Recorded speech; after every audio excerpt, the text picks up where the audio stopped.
43 years the river has flowed. Same bank, same stone, same winding road.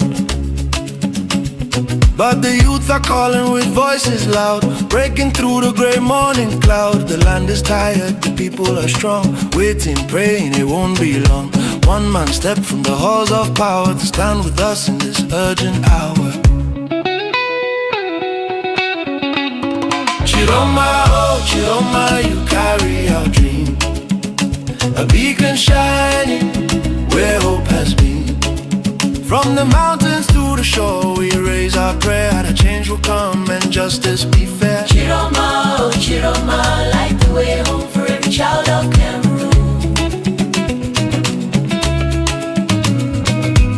In every village, every crowded street, hearts are pounding with history's beat. The hands that built this nation cry for schools that teach, for truth not lies, for bread on tables, for work and pride, for leaders who will walk beside, not above us, not beyond our reach, but one who practices what they preach.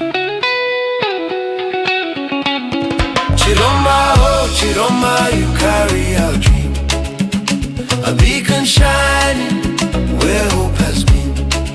From the mountains to the shore, we raise our prayer that change will come and justice be fair. Chiroma, oh Chiroma, light the way home for every child of Cameroon.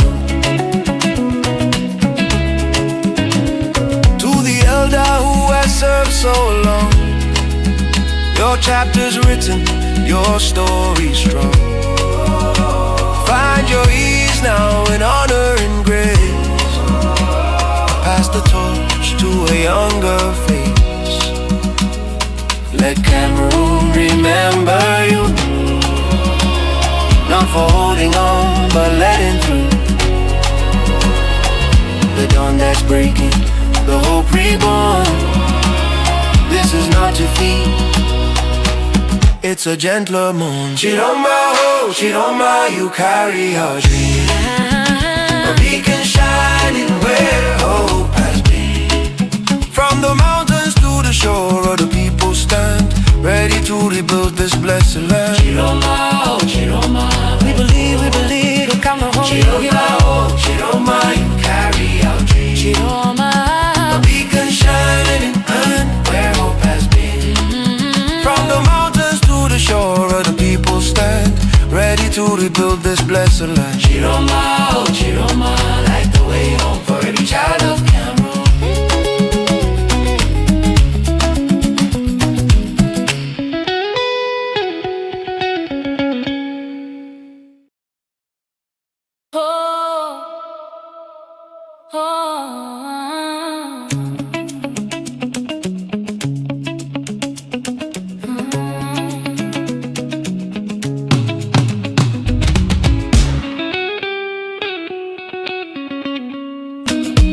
43 years the river has flowed.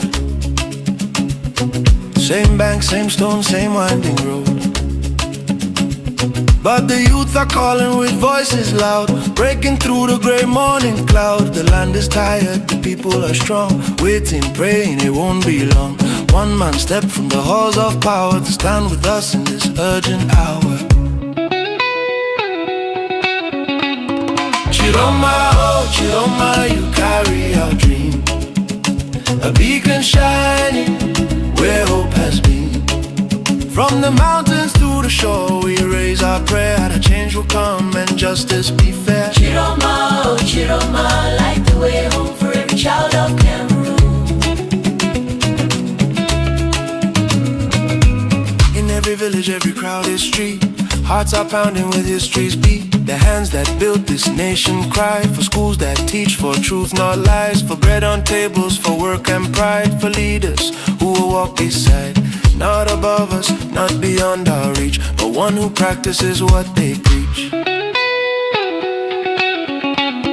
Chiroma, oh Chiroma, you carry our dream, a beacon shining where hope has been.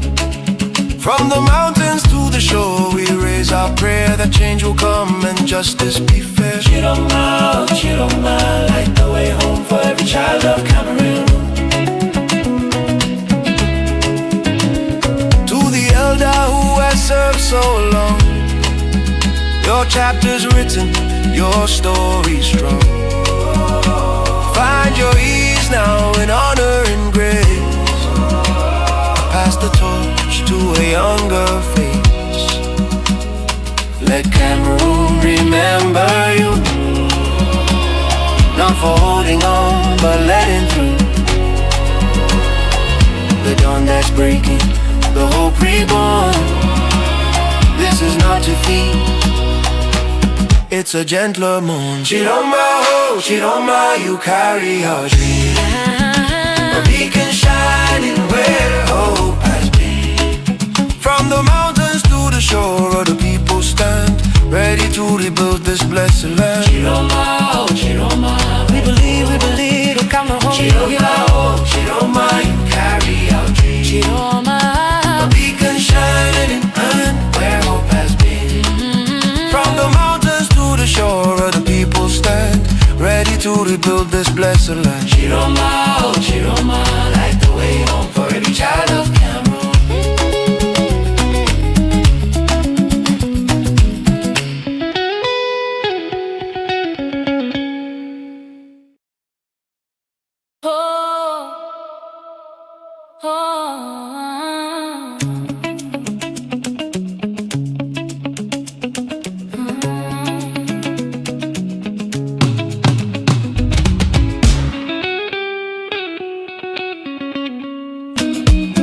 43 years the river has flowed. Same bank, same stone, same winding road. But the youth are calling with voices loud, breaking through the grey morning cloud. The land is tired, the people are strong, waiting, praying it won't be long. One man stepped from the halls of power to stand with us in this urgent hour. Chiroma, oh Chiroma, you carry our dream. A beacon shining where hope has been. From the mountains to the shore, we raise our prayer that change will come and justice be fair. Chiroma, oh Chiroma, light the way home for every child of Cameroon. In every village, every crowded street, hearts are pounding with history's beat. The hands that built this nation cry for schools that teach, for truth not lies, for bread on tables, for work and pride, for leaders who will walk beside, not above us, not beyond our reach, but one who practices what they preach. Chiroma, oh Chiroma, you carry our dream. A beacon shining where hope has been. From the mountains to the shore, we raise our prayer that change will come and justice be fair. Chiroma, oh Chiroma, light the way home for every child of Cameroon. To the elder who has served so long, your chapter's written, your story's strong. Find your ease now in honor and grace. Pass the torch to a younger face. Let Cameroon remember you, not for holding on, but letting through. The dawn that's breaking, the hope reborn. This is not defeat, it's a gentler mourn. Chiroma, oh Chiroma, you carry our dream. A beacon shining where hope has been. From the mountains to the shore, the people stand ready to rebuild this blessed land. Chiroma, oh Chiroma, we believe we'll come home. Chiroma, oh Chiroma, you carry our dream. Chiroma, a beacon shining and where hope has been. From the mountains to the shore, the people stand ready to rebuild this blessed land. Chiroma, oh Chiroma, light the way home for every child of Cameroon.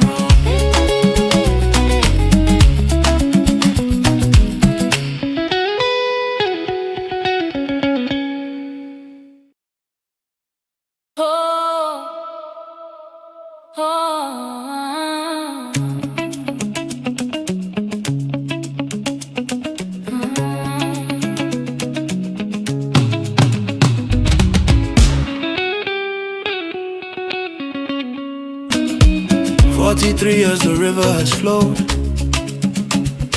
Same bank, same stone, same winding road. But the youth are calling with voices loud, breaking through the grey morning cloud. The land is tired, the people are strong, waiting, praying it won't be long. One man stepped from the halls of power to stand with us in this urgent hour. Chiroma, oh Chiroma, you carry our dream, a beacon shining where hope has been.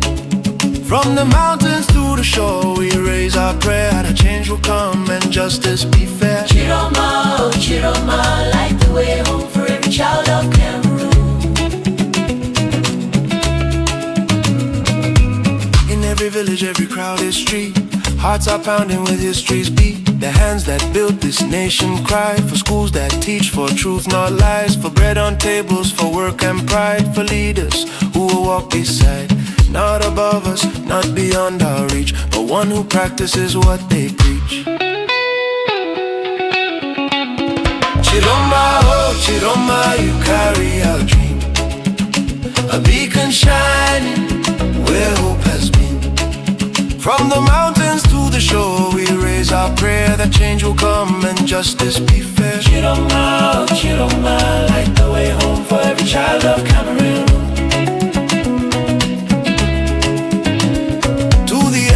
Who has served so long, your chapter's written, your story strong. Find your ease now in honor and grace, pass the torch to a younger face. Let Cameroon remember you, not for holding on but letting through. The dawn that's breaking, the hope reborn. This is not defeat, it's a gentler moon. Chiroma, oh Chiroma, you carry our dream, a beacon shining where hope has been. From the mountains to the shore, the people stand ready to rebuild this blessed land. Chiroma, oh Chiroma, we believe, we'll come home. Chiroma, oh Chiroma, you carry our dream. Chiroma, shining and where hope has been. From the mountains to the shore, the people stand ready to rebuild this blessed land. Chiroma, oh Chiroma, light the way home for every child of Cameroon.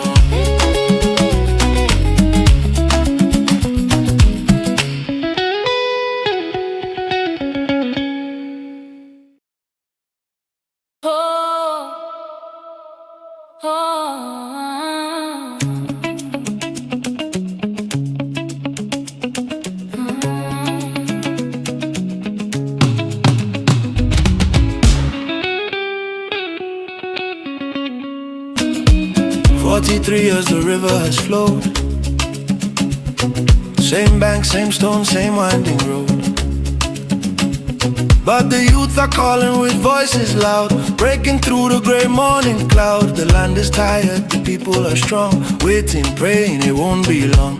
One man stepped from the halls of power to stand with us in this urgent hour. Chiroma, oh Chiroma, you carry our dream, a beacon shining where hope has been.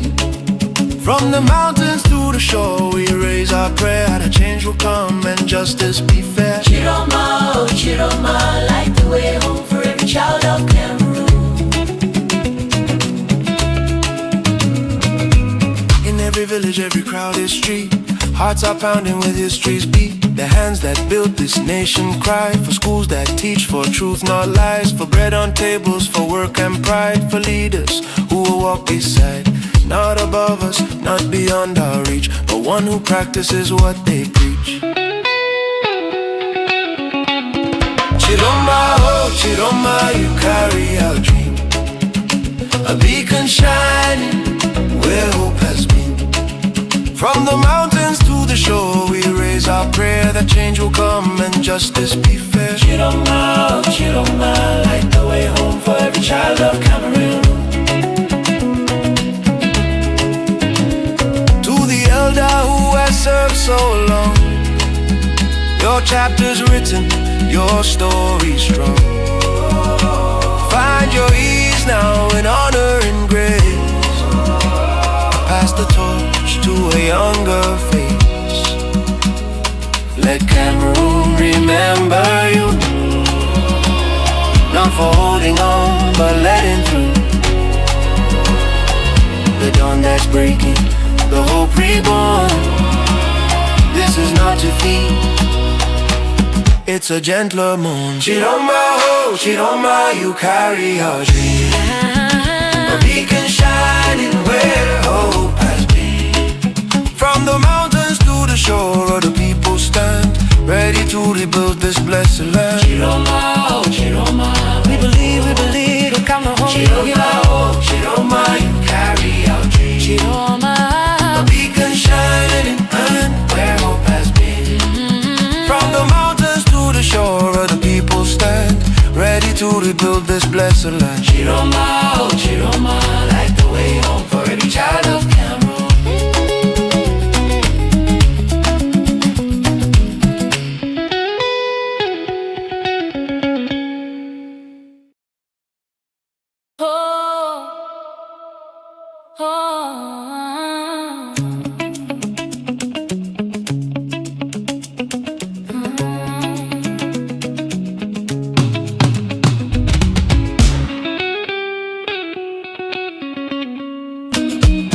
43 years the river has flowed. Same bank, same stone, same winding road. But the youth are calling with voices loud, breaking through the grey morning cloud. The land is tired, the people are strong, waiting, praying it won't be long. One man stepped from the halls of power to stand with us in this urgent hour. Chiroma, oh Chiroma, you carry our dream.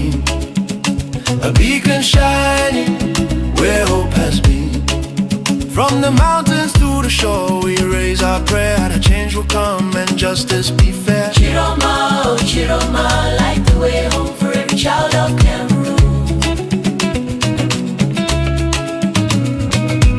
In every village, every crowded street, hearts are pounding with history's beat. The hands that built this nation cry for schools that teach, for truth not lies, for bread on tables, for work and pride, for leaders who will walk beside, not above us, not beyond our reach, but one who practices what they preach.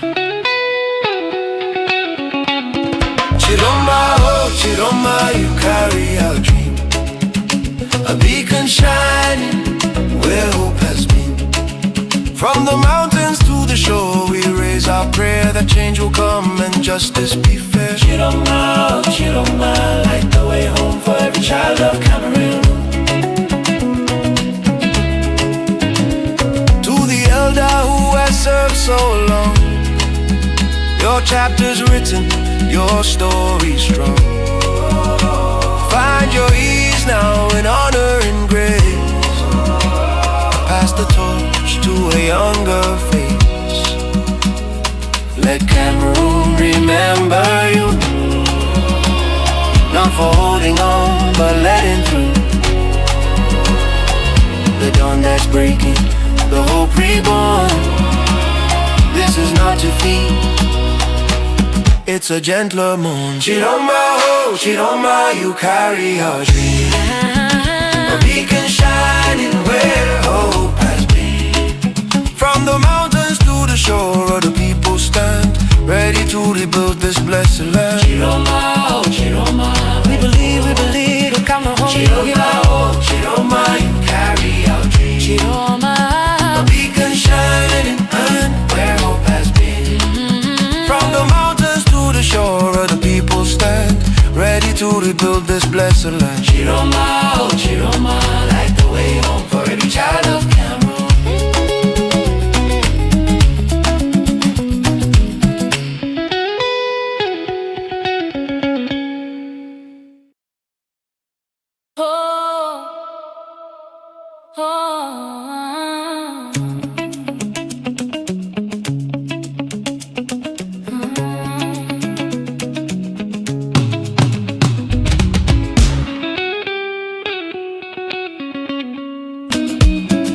43 years the river has flowed. Same bank, same stone, same winding road. But the youth are calling with voices loud, breaking through the grey morning cloud. The land is tired, the people are strong, waiting, praying it won't be long. One man stepped from the halls of power to stand with us in this urgent hour. Chiroma, oh Chiroma, you carry our dream, a beacon shining where hope has been. From the mountains to the shore, we raise our prayer that change will come and justice be fair. Chiroma, oh Chiroma, light the way home for every child of Cameroon. In every village, every crowded street, hearts are pounding with history's beat. The hands that built this nation cry for schools that teach, for truth not lies, for bread on tables, for work and pride, for leaders who will walk beside, not above us, not beyond our reach, but one who practices what they preach.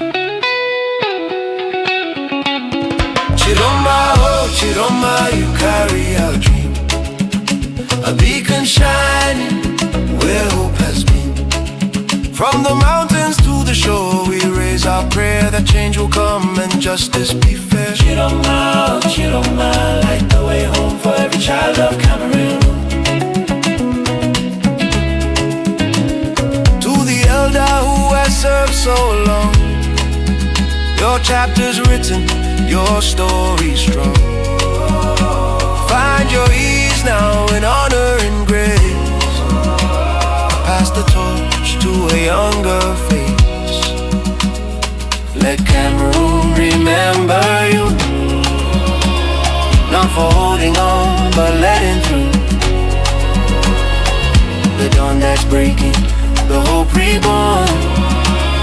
This is not defeat, it's a gentler moon. Chiroma, oh Chiroma, you carry our dream, a beacon shining where hope has been. From the mountains to the shore, the people stand ready to rebuild this blessed land. Chiroma, oh Chiroma, we believe, we'll come home. Chiroma, oh Chiroma, you carry our dream. Chiroma, shining and where hope has been. From the mountains to the shore, the people stand ready to rebuild this blessed land. Chiroma, oh Chiroma, light the way home for every child of Cameroon.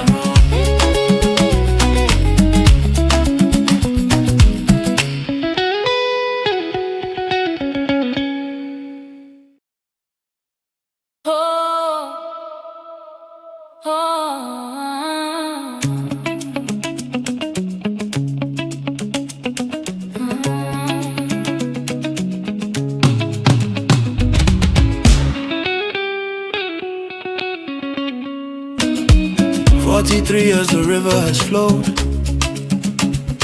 Same bank, same stone, same winding road. But the youth are calling with voices loud, breaking through the grey morning cloud. The land is tired, the people are strong, waiting, praying it won't be long. One man stepped from the halls of power to stand with us in this urgent hour. Chiroma, oh Chiroma, you carry our dream, a beacon shining where hope has been. From the mountains to the shore, we raise our prayer that change will come and justice be fair. Chiroma, oh Chiroma, light the way home for every child of Cameroon. In every village, every crowded street, hearts are pounding with history's beat. The hands that built this nation cry for schools that teach, for truth not lies, for bread on tables, for work and pride, for leaders who will walk beside, not above us, not beyond our reach, but one who practices what they preach. Chiroma, oh Chiroma, you carry our dream, a beacon shining where hope has been. From the mountains to the shore, we raise our prayer that change will come and justice be fair. Chiroma, oh Chiroma, light the way home for every child of Cameroon. To the elder who has served so long, chapters written, your story strong. Find your ease now in honor and grace. Pass the torch to a younger face.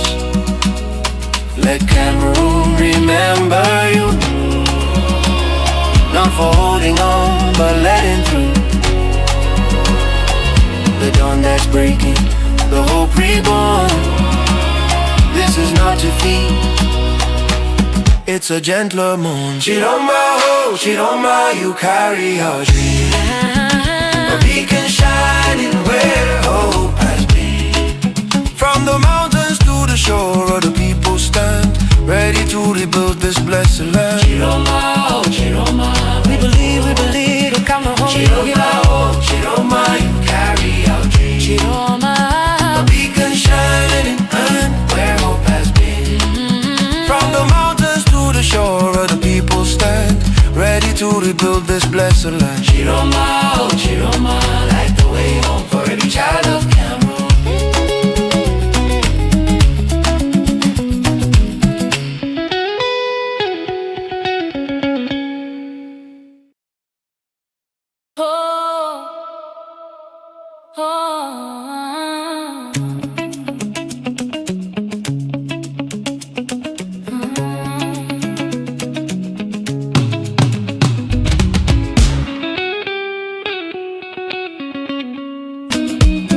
43 years the river has flowed. Same bank, same stone, same winding road. But the youth are calling with voices loud, breaking through the grey morning cloud. The land is tired, the people are strong, waiting, praying it won't be long. One man stepped from the halls of power to stand with us in this urgent hour. Chiroma, oh Chiroma, you carry our dream. A beacon shining where hope has been. From the mountains to the shore, we raise our prayer that change will come and justice be fair. Chiroma, oh Chiroma, light the way home for every child of Cameroon. In every village, every crowded street, hearts are pounding with history's beat. The hands that built this nation cry for schools that teach, for truth not lies, for bread on tables, for work and pride, for leaders who will walk beside, not above us, not beyond our reach, but one who practices what they preach. Chiroma, oh Chiroma, you carry our dream. A beacon shining where hope has been. From the mountains to the shore.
Good evening, ladies and gentlemen. Welcome to News Talk with yours truly, Chris Anu, coming to you from the great state of Texas, Houston, Texas. Thank you for tuning in. Tonight, I bring you news of what is going on in Cameroon. And of course, if it concerns Africa, you will also hear it from me here tonight. I will be bringing you updates on the state of Cameroon's struggle, Cameroonian revolution led by Issa Chiroma, and what it means for Banju, that is the Gambia, to be stepping in, inviting Ecowas and the AU to try to sort a solution into the post-election conflict. I will also be bringing you a commentary on what the Catholic Church is doing, abdicating from its moral responsibility, talking about speaking truth to power in La République du Cameroon. Please, thank you for tuning in. As usual, I expect you go ahead, hit your share button. If you are watching by way of Facebook, if you are watching by way of YouTube, remember to hit the subscribe button and the like button so that every time we are live, you can receive notifications to join the live broadcast. Thank you for tuning in. I'm looking forward to a very, very exciting show.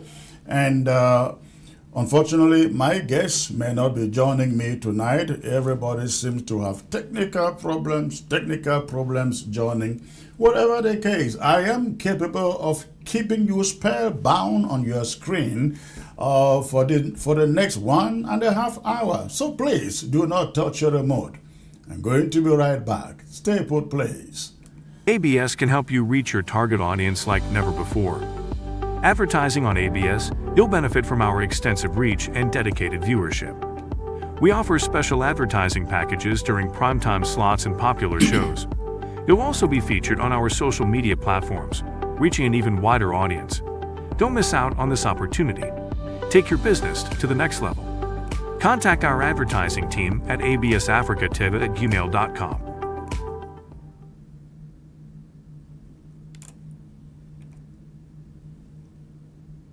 ABS can help you reach your target audience like never before. Advertising on ABS, you'll benefit from our extensive reach and dedicated viewership. We offer special advertising packages during primetime slots and popular shows. You'll also be featured on our social media platforms, reaching an even wider audience. Don't miss out on this opportunity. Take your business to the next level. Contact our advertising team at absafricatv@gmail.com.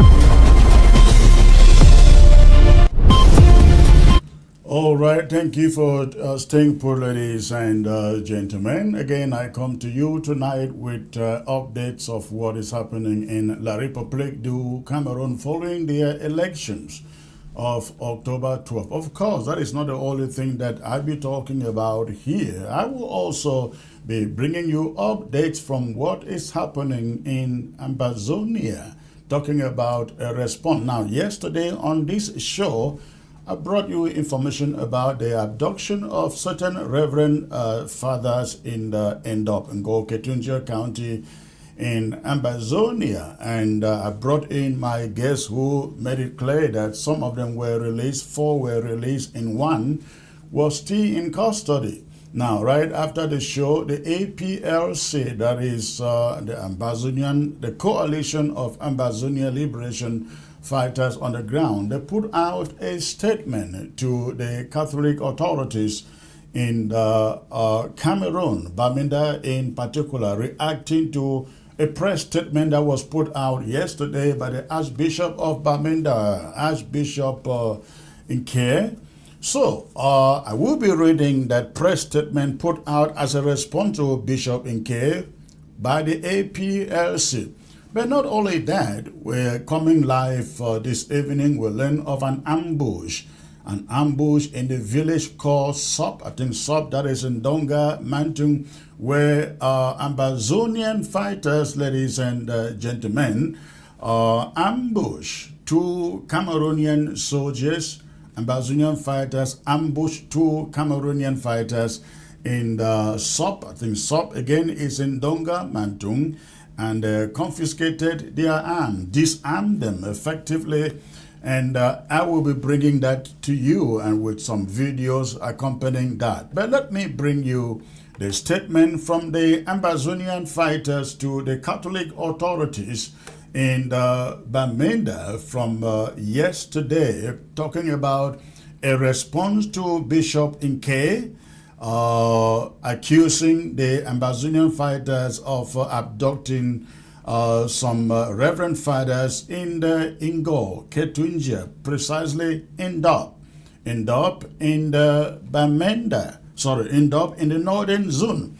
So this is what the restoration fighters are going by the umbrella of the APLC sent out to the Catholic Church in response to the accusations that the Catholic Church levied against them. And the letter goes like this, or the response goes like this. Revolutionary greetings to the Ambazonian people. The APLC wishes to clarify recent concerns surrounding the arrest of certain clergymen and to speak frankly to the leadership of the Catholic Church. First, they say, let it be understood clearly, Ambazonian fighters are not enemies of the Church. The Church is made up of our mothers and fathers, our brothers and sisters, our relatives, our neighbors, our own people, they say. We respect its spiritual mission, that is the Church spiritual mission.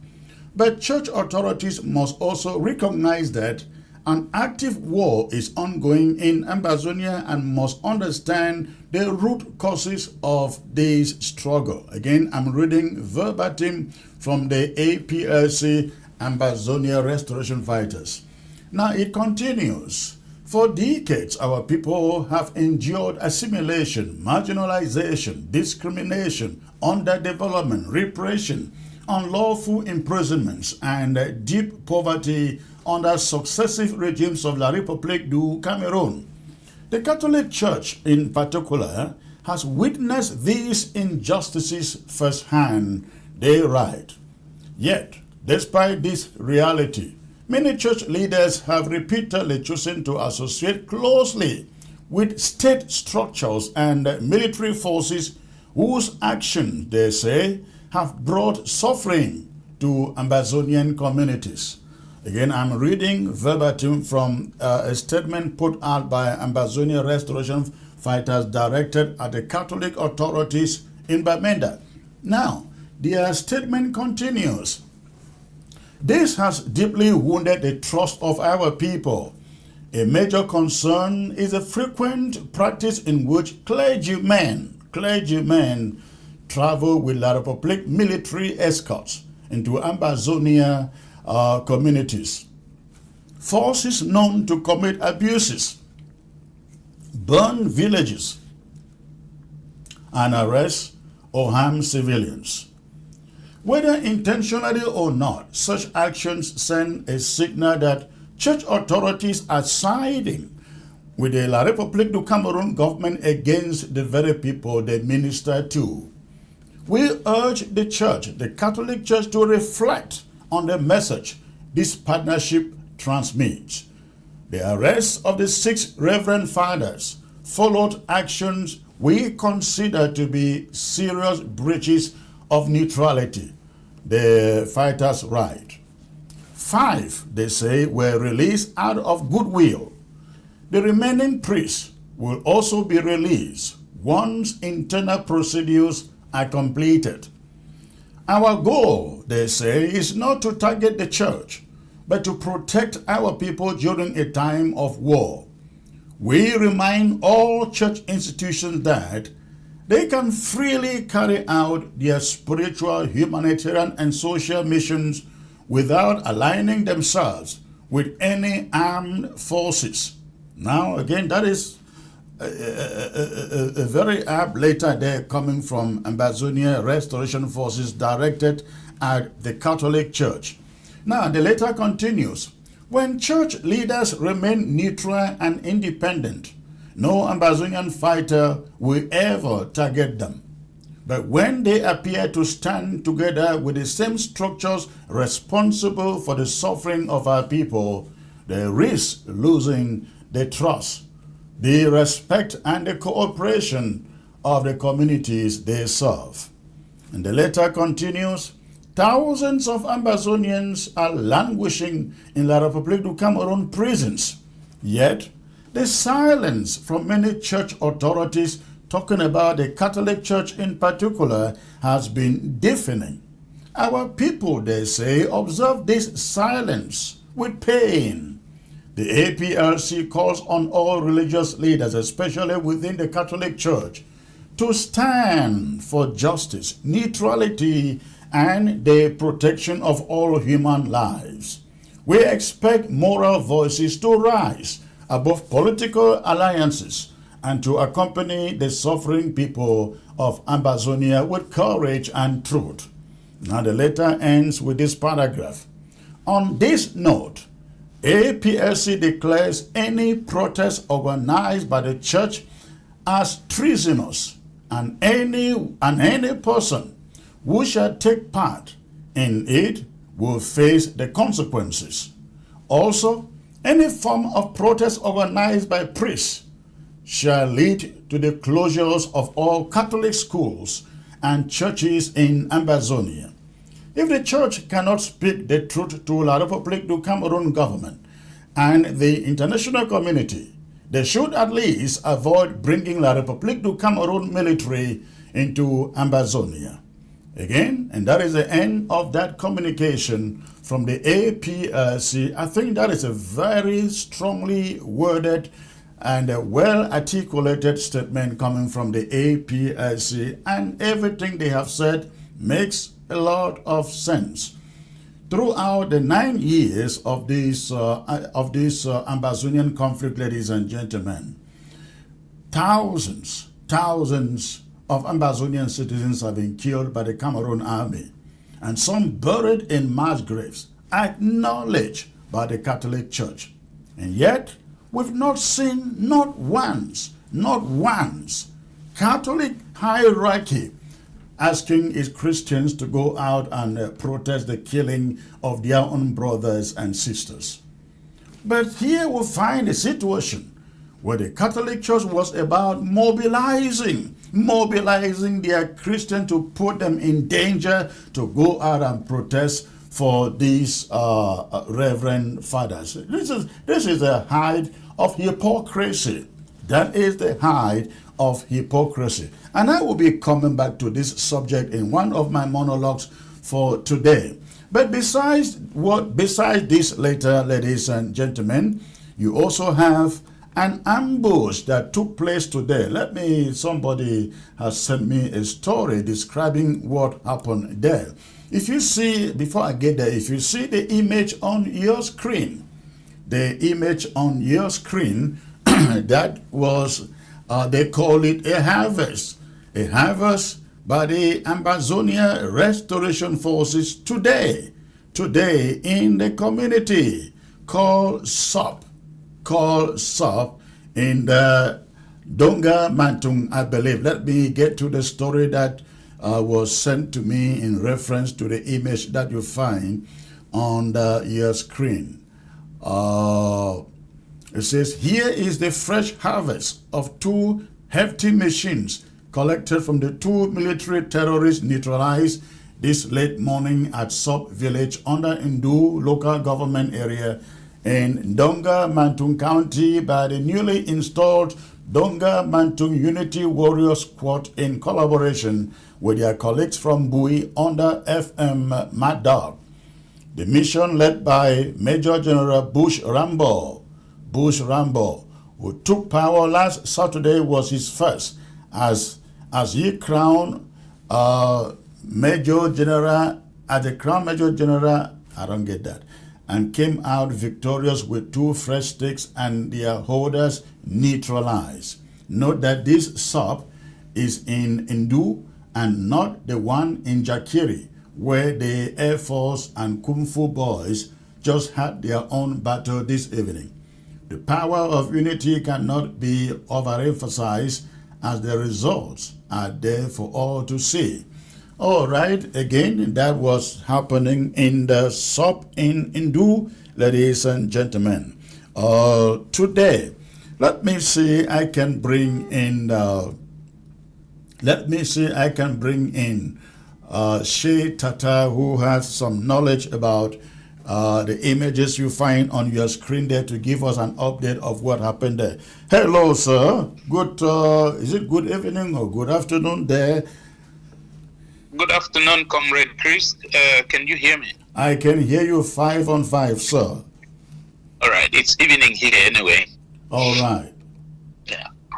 So tell me, the APSC sent out a statement to the Catholic bishops in Bamenda, essentially warning them to stop their hypocrisy. If they want to demonstrate against one person, they should demonstrate also against the thousands that have been killed in Ambazonia for 9 years. Tell me what is in the spirit of that statement to the Catholic Church, please.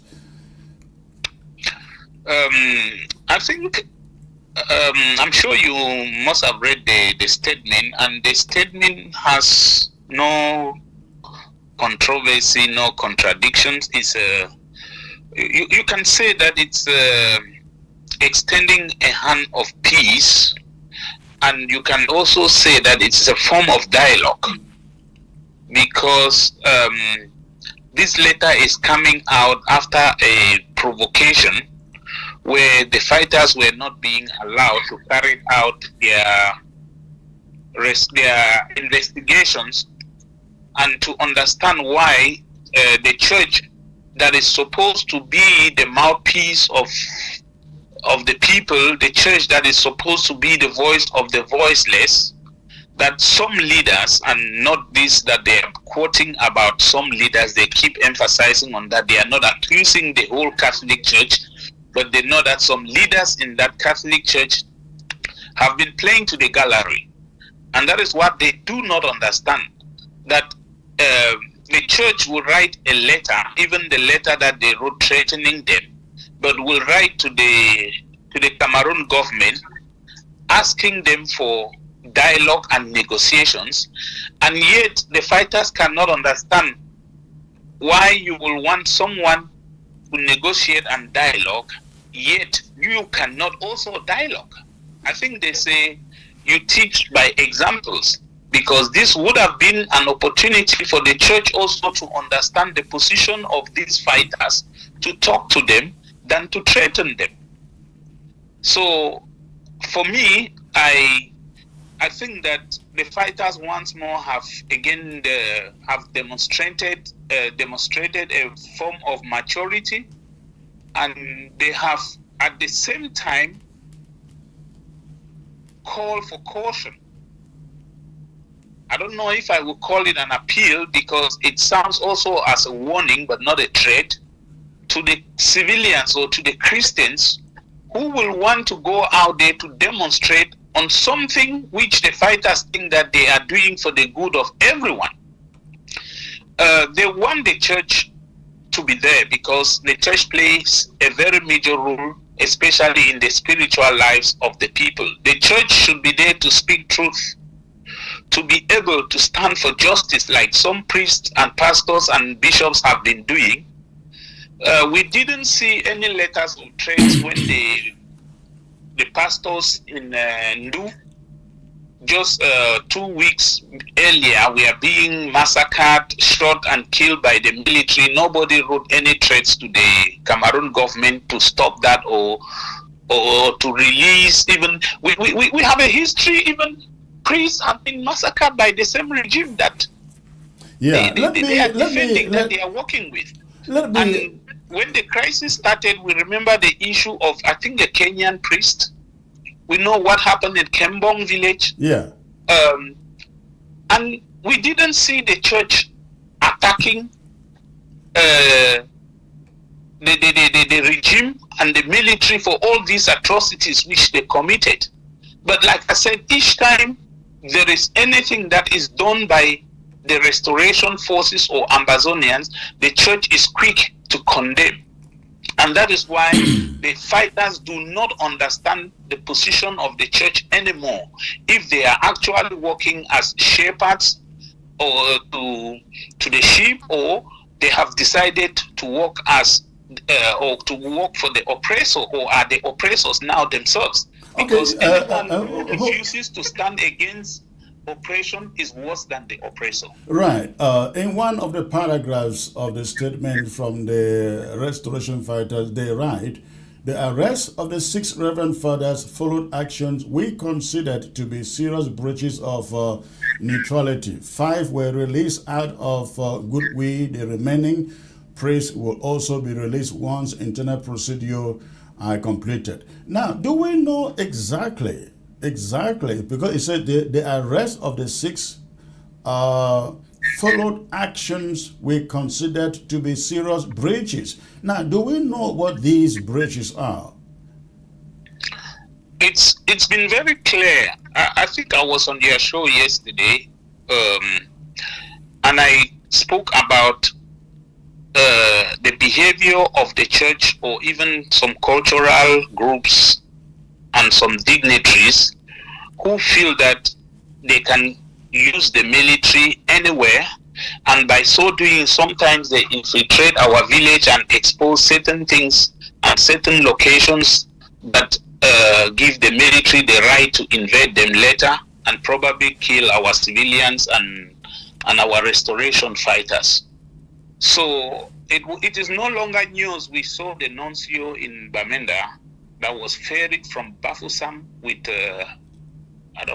should I call it a consignment of B?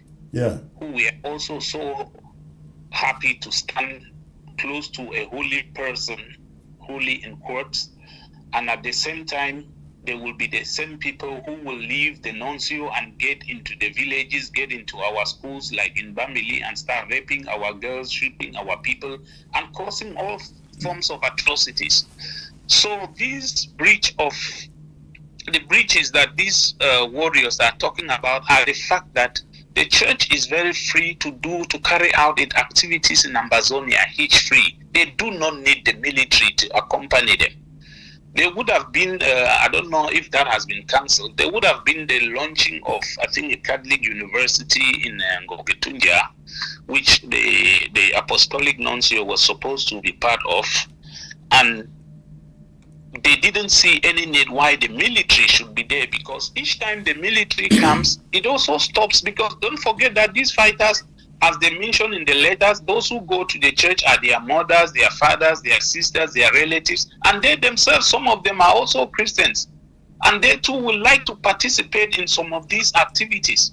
And when you bring the military there, it is very difficult for them to come there, because then there will be gunshots and they will be accused of attacks. And I remember also the same thing took place in Bui when the Fononso was to come to the palace, and then when he came to the palace, military men came and surrounded the whole area, and the warriors were like, okay, is our phone now becoming the phone of the military or what? Because they themselves would like to go down and take their blessings from their father. Yeah. And that they will want the palace to be free from the military. And simply this is just what they wanted. And when they saw priests with military, they wanted to interrogate them to find out their mission, if they are going against the rules, or if they want the whole of Ambazonia to be militarized. So for them, this is a breach. And that is why they left the 5 priests after they had spoken with them, communicated with them, and then they had one that they had other things that they still wanted to find out, but just to realize that a communique was already coming out, sending warnings and threats to them, which they couldn't shoulder. They had already assured that they will release him, and of course they will, but that will not be at the threats of the Archbishop. All right. Let's get to this catch by the restoration fighters in SOP. I guess this is SOP in the Donga Mantum. Tell us what happened today. Yeah, today would have been we would have confused the name if SOP. It was a coincidence today that we have a SOP in Bui County, which is under Zokwa LGA in Jakiri, and then we also have one in Ndonga Mantum, which is under Ndu LGA. So, and I don't know if we should call it divine providence, but incidentally, there were two battles today. Late this morning, something that I forgot yesterday during your show, which you mentioned, and then in the course of explaining, I forgot, is that the Ndonga Mantum forces have been fighting in groups, but they had not had that official leadership for their unity. Okay. And last Sunday, all other counties were supposed, last Saturday, sorry, they were supposed to meet in Ndonga Mantum to install that leadership. Due to security reasons and the distance, only Ndonga Ngokitunja Bui and Ndonga Mantum were successfully arrived at the venue. Okay. Now, the new leadership was installed for the Ndonga Mantum Unity Warriors, and just 3 days after, they had a battle today at this village called SOP. SOP is also on the road for people who want to know. It's an area to Ngabu and Tumbo and area for people who know much about Ngabu. So it's around that area. So today they were lucky to be on their first mission, and this mission saw them neutralizing two military men who had mounted the post on the road, and we are collecting money from, because it's also the road that the main road that takes people to Nigeria. So drivers have been going through a lot on that road, and this was their first mission. I didn't want to send the footages of how the action will, which I will share with you later so that you can see it. I have seen it. I have seen it. It is not good for television. Thank you so much. But I have seen. Now tell me, what do you do? I have seen something out here. Unity warriors, or I mean from any part of the southern Cameroons, they go out, they carry out actions like this. And there is somebody busy in the diaspora claiming that they did it. I see this, you see stamps or shields of so-called Asa that doesn't exist, claiming such actions done by legitimate groups like the Unity Warriors. What are they thinking about it? You know, before Unity came, this situation has been existing. Yeah. Where there was a time, and I know the ADF was doing that, and when they stopped doing it, yeah, the ADF was doing, and the restoration forces too were doing that. Yes. It was because of the false hope that the diaspora gave the people on the ground. People wanted to support the fighters at that time with evidences. And so the fighters thought that if they had a battle and anyone could take these pictures and share it into the diaspora, they will get support. And we have had a lot of battles where it was sometimes very funny at that time that a barrack will know that one force was going for a battle and one will come with the camera and just wait and take only pictures. And then they're the first to go and claim it. Since they are not in the battle, they will be the first to send the pictures abroad. Yeah.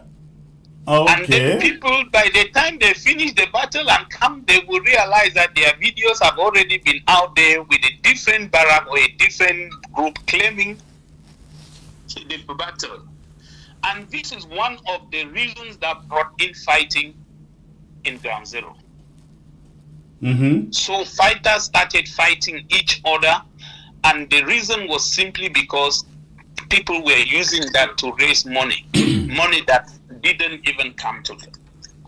So when you see this happening today, it is still because people want to stay relevant. Mm-hmm. It's because people want to claim they own an army, they own forces, and you don't own Amazonian forces because these people are simply volunteers. Yeah. And I think, listen, we're gonna cut this short because I need to get to my other segment for tonight. I think the restoration fighters need to come together and make a strong statement to the fact that they belong to nobody, no group in the diaspora. They can be supported by the diaspora, and they should be supported by the diaspora. But they have to make it very clear, if you are in the diaspora and taking what they are doing and putting your seal to claim it to be your action, you will be denounced. I think they need to do that because I think the moment has come. It is now for all of Amazonian diaspora to support these guys. All the groups support these guys, but they don't belong to you. They are Amazonians. They are on the ground. They are fighting. They are the ones who have their lives on the front lines. And nobody should want to claim that they belong to them. If any group exists in the diaspora, their responsibility should be to see that these guys have food to eat, they have water to drink, they have places to sleep, and not sit in the diaspora raising money, putting the money in their pockets, and then claiming the action they carry out. They have to do that. I mean, the restoration fighters. Your last word, please. Just last word, and just to update what you are saying, and that shouldn't discourage people from supporting because the fighters will always acknowledge what you give to them. There's a difference between acknowledgement of support and claiming ownership of the fighters. This is all I have to say. If you support a group, they will acknowledge your support for transparency and accountability. All right. Thank you. You stay safe out there, and we will talk again, sir. Thank you so much. I'm grateful for always inviting me. All right. Thank you. All right. We're done with that, ladies and gentlemen. Now, talking about the Catholic Church. That will be the subject of my first talking point for the day. Now, I want to bring you a footage from a Reverend Father right here in the USA, in Dallas precisely. The name of this Reverend Desmond Indicum, based again in the Dallas, Texas. He delivered this sermon, to my understanding, last weekend, and the sermon essentially indicting Amazonians, Cameroonians included, who are fighting for freedom, for justice in their country. For whatever reason he would do that, I do not understand. But that's exactly what he did in Dallas, Texas last week. I guess this can only be a pandering to power that we have seen, very consistent of the Catholic Church in Cameroon. That's going to be my talking point for tonight. But before we get there, I'd like you to listen to him, please.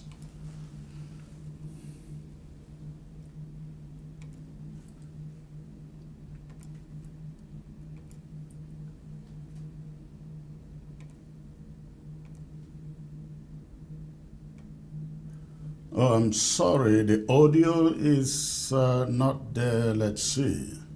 While they raise their children in the safety of American schools, they preach chaos in Cameroon while living in comfort abroad. This is evil. And anybody who encourages that is evil. That is hypocrisy.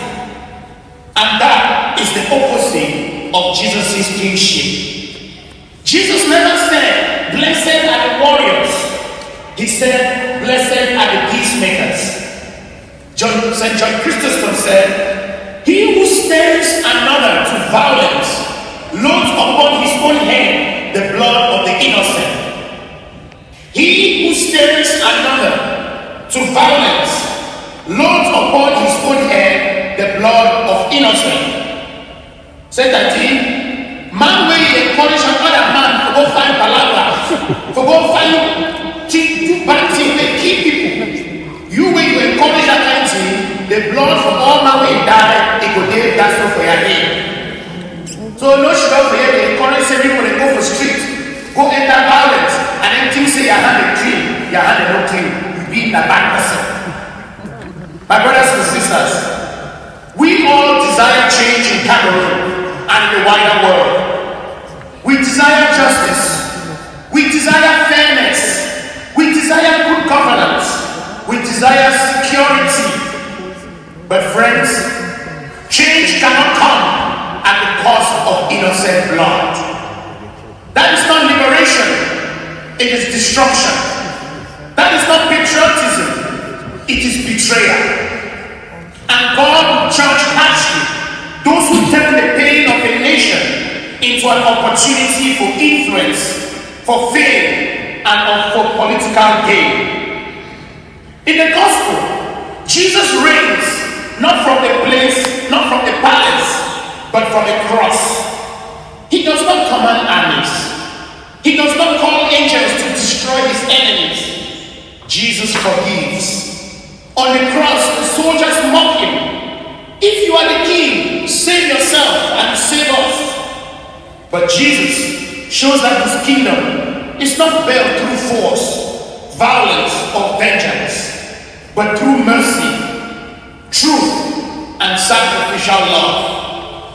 When the good thief cries out, remember me, Jesus does not promise him political victory. He promises him paradise. This is the king we follow. This is the leader after our own hearts. A king who converts hearts, not by threats, but by grace. A king. All right, ladies and gentlemen, that came to you right from my own backyard here in Texas, Dallas to be precise. The Reverend Desmond Ndikum, I am told, delivered this sermon, this holy, peaceful sermon last weekend in his church in Dallas. The speech is a good example of the moral bankruptcy of what the pulpit, the Catholic pulpit in particular, has become. I reached out to the Reverend Desmond Ndikum this morning. I tried to contact him. I called him. He didn't respond. I sent a message. He responded. We had a communication, and I was trying to invite him to the show to respond to the invectives, essentially the invectives that you hear in this his sermon last weekend. The only response that he sent to me was, I don't grant interviews. Sorry. Blessings. And I took the blessings, but I dumped the other part of it. But that is the subject of my monologue for today, ladies and gentlemen, at least the very first one. And that is what I bring to you at this moment, what I titled the moral bankruptcy of the Catholic Church. And that is exactly what it is. There are moments in history when institutions that claim to stand on moral ground are forced to choose between truth and conscience, to choose between justice and political favor, between defending the oppressed and comforting the oppressor. Today, in Cameroon's post-election crisis, the Catholic Church has chosen convenience. It has chosen silence. It has chosen hypocrisy. And the people see it. Let us recall how aggressively, ladies and gentlemen, the Catholic Church in Cameroon inserted itself into this year's Cameroon election process. Priests and bishops aggressively embarked on a campaign that encouraged parishioners to register to vote. They opened church premises as registration centers. They mobilized volunteers. They deployed observers nationwide. They distributed flyers urging Christians to exercise their moral responsibility by voting.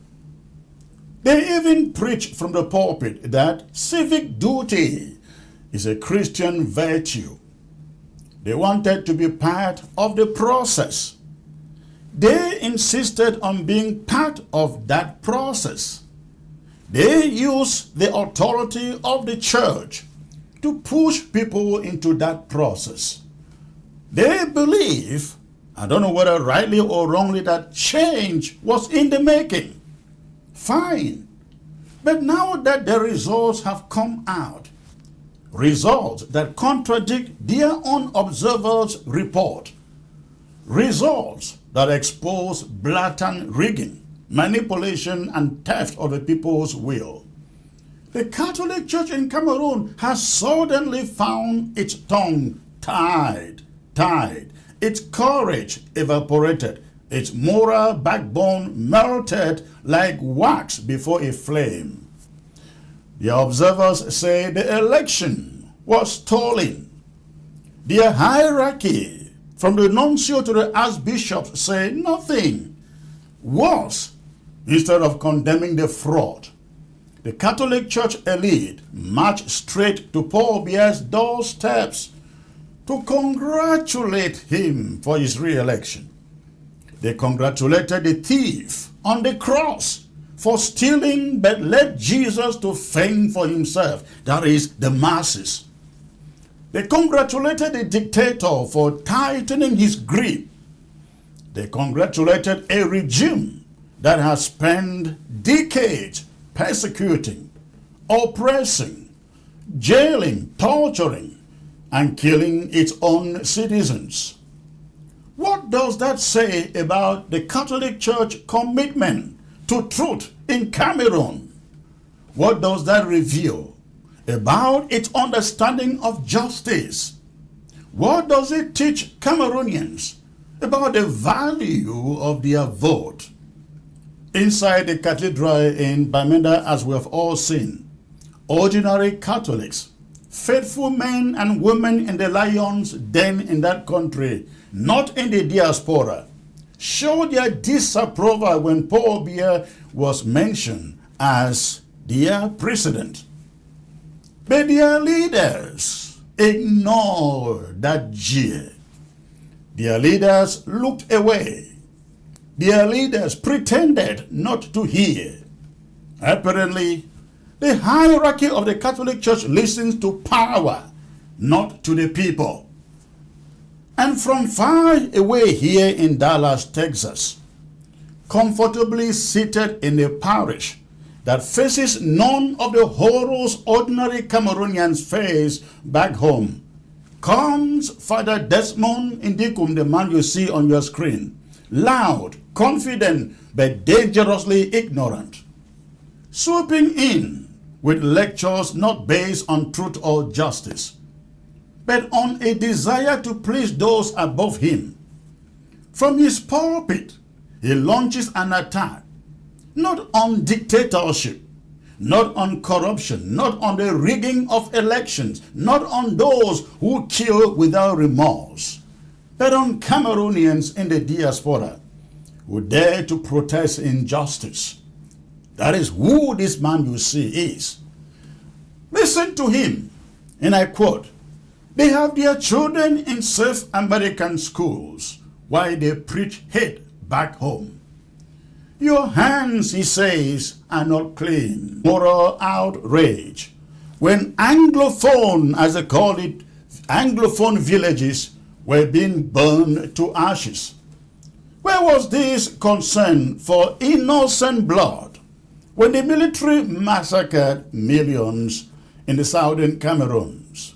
Where was his sermon the sermon on patriotism when the regime hijacked democracy before the world? Is he saying, is Reverend Ndikum saying, the diaspora is wrong for refusing to accept fraud? Wrong for demanding accountability? Wrong for calling for justice?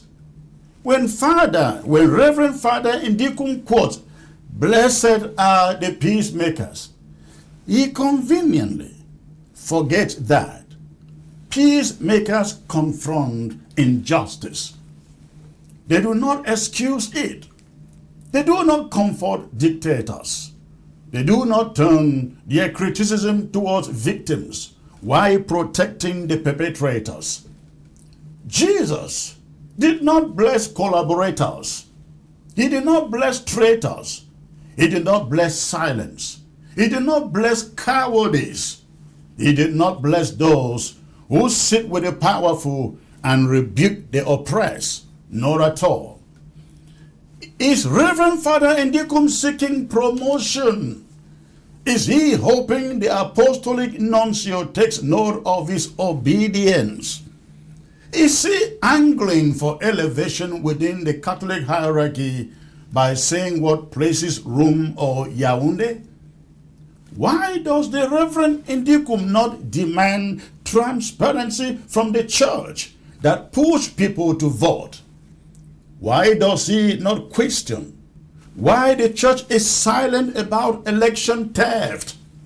Why is he comfortable scolding the diaspora, but too timid to challenge those who hold real power? Why, sir? And let us be honest here, ladies and gentlemen. His courage exists only because he speaks from the safety of Dallas, Texas. He flies in and out of Cameroon with no harassment. He enjoys the privileges of the clergy and dines with influential people who protect him. He has no stake in the suffering of the ordinary Cameroonian.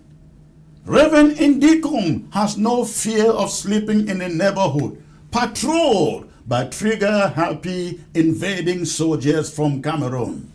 He has no child because he has never married, a child attending school where gunshots ring out every day. Ndikum wants to lecture the diaspora about comfort. At least the diaspora fights with its voice. At least they try to speak truth to power. At least the diaspora refused to be silent. Meanwhile, he, clad in priestly garments, uses his pulpit to shame those resisting injustice, instead of rebuking the men who steal elections and spill innocent blood. And when asked to appear on this show today, ladies and gentlemen, to defend his statements, he suddenly does not grant interviews. Very convenient, isn't it? The pulpit is safe. The open debate is not. It is easy to speak boldly when no one can challenge you. One must also wonder about those who sit under his ministry in Dallas. What do they learn? What do they learn under him? What gospel do they receive? If they believe Reverend Father Ndikum is a crusader for peace, then their understanding of peace is dangerously shallow. Peace is not the absence of noise. It is the presence of justice. Any peace built on silence, fear, and oppression is not peace, it is surrender. This is why Catholics across Cameroon must begin to stand up. Enough of silent bishops, enough of politically convenient homilies, enough of clergy who preach comfort instead of truth, enough of leaders who call themselves shepherds but bow before wolves. Wolves in La République du Cameroon. If the Catholic Church in Cameroon insisted that people vote, then it is incumbent upon it, ladies and gentlemen. They owe it to those people honesty when their votes are stolen. If the church deployed observers throughout the polling stations, then the church owes the nation a public declaration about what those observers saw. If the church cares about peace, then the church must first demand justice, because justice is the foundation of peace. The hypocrisy must end. The silence must also end. Cameroonians must stop giving blind reverence to religious leaders who choose political favor over moral obligation. Christians must demand accountability from their clergy. Parishioners must tell their priests that neutrality in the face of injustice is complicity. Reverend Father Ndikum and others like him should be ashamed even by their congregants, ashamed for failing the people, ashamed for hiding behind scripture while refusing to confront tyranny, ashamed for using the gospel and the pulpit as a shield for cowardice. History will judge the church, not for the hymns they sing, not for the rosaries prayed, not for the sacraments performed, but for whether it stood with truth when truth mattered the most. And right now, truth is crying out loud in Cameroon. Who will hear it? Certainly not Reverend Father Ndikum and the priests in Cameroon. Certainly not the bishops congratulating dictatorship. And certainly not the hierarchy that push voters to the polls and then abandon them. But the people hear, Cameroonians hear, the diaspora too hears, and the world is beginning to hear too. The hypocrisy of the church does not silence the truth. It only exposes its own moral bankruptcy. And that is my monologue on this subject, ladies and gentlemen. I will take a brief break out, and then I will come back and take you to the next subject of this, the next segment of this show. So please, stay put. I'll be right back. ABS can help you reach your target audience like never before. Advertising on ABS, you'll benefit from our extensive reach and dedicated viewership. We offer special advertising packages during primetime slots and popular shows. You'll also be featured on our social media platforms, reaching an even wider audience. Don't miss out on this opportunity. Take your business to the next level. Contact our advertising team at absafricativ@gmail.com. ABS can help you reach your target audience like never before. Advertising on ABS, you'll benefit from our extensive reach and dedicated viewership. We offer special advertising packages during primetime slots and popular shows. You'll also be featured on our social media platforms, reaching an even wider audience. Don't miss out on this opportunity. Take your business to the next level. Contact our advertising team at absafricativ@gmail.com.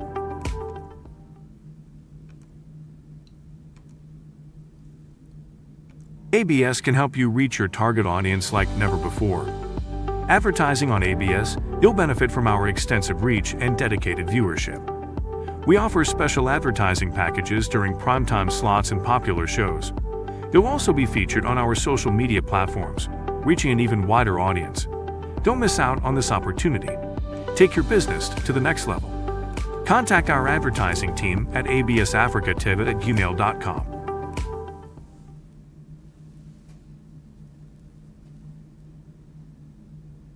ABS can help you reach your target audience like never before. Advertising on ABS, you'll benefit from our extensive reach and dedicated viewership. We offer special advertising packages during primetime slots and popular shows. You'll also be featured on our social media platforms, reaching an even wider audience. Don't miss out on this opportunity. Take your business to the next level. Contact our advertising team at absafricativ@gmail.com.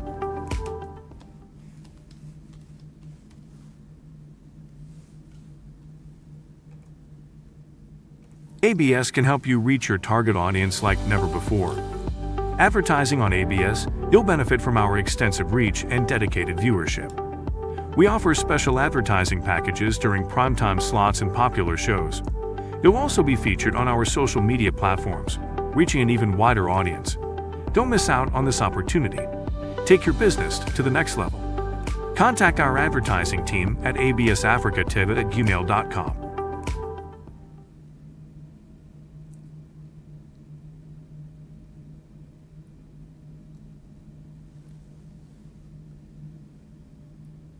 ABS can help you reach your target audience like never before. Advertising on ABS, you'll benefit from our extensive reach and dedicated viewership. We offer special advertising packages during primetime slots and popular shows. You'll also be featured on our social media platforms, reaching an even wider audience. Don't miss out on this opportunity. Take your business to the next level. Contact our advertising team at absafricativ@gmail.com. ABS can help you reach your target audience like never before. Advertising on ABS, you'll benefit from our extensive reach and dedicated viewership. We offer special advertising packages during primetime slots and popular shows. You'll also be featured on our social media platforms, reaching an even wider audience. Don't miss out on this opportunity. Take your business to the next level. Contact our advertising team at absafricativ@gmail.com. ABS can help you reach your target audience like never before. Advertising on ABS, you'll benefit from our extensive reach and dedicated viewership. We offer special advertising packages during primetime slots and popular shows. You'll also be featured on our social media platforms, reaching an even wider audience. Don't miss out on this opportunity. Take your business to the next level.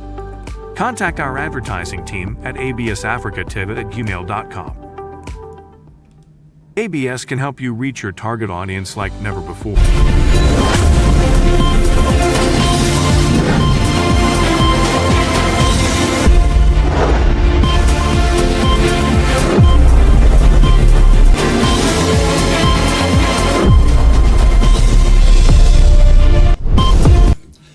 All right, ladies and gentlemen, thanks for staying put out there. Yesterday or over the weekend, we learned that Issa Chiroma is now officially in the hands of the Gambian government as an asylee.